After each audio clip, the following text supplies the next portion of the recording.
Paborito ng mga bata, sa ganitong paraan lang pala para mas malutong. Malamang mas gaganahan sila sa pagkain ng kanin pag ito ang ulam. Chicken breast na tira-tira.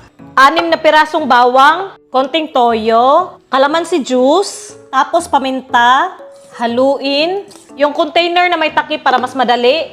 Pasok sa ref at ibabad lang natin ng mga 30 minutes to 1 hour. Pisain ang isang itlog, tapos ibit.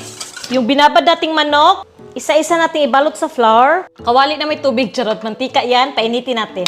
Sa malamig na tubig na may yelo, yung mga manok, ilunod natin ng mga 30 seconds.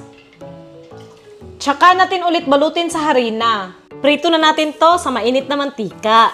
Yan, slightly brown na oh. Hanguin ko muna. Fry na natin to ulit. Oh. Okay na to no, hanguin na natin.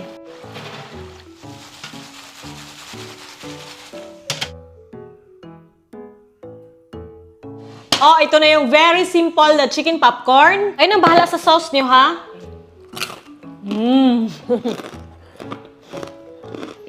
So, ako sa ketchup.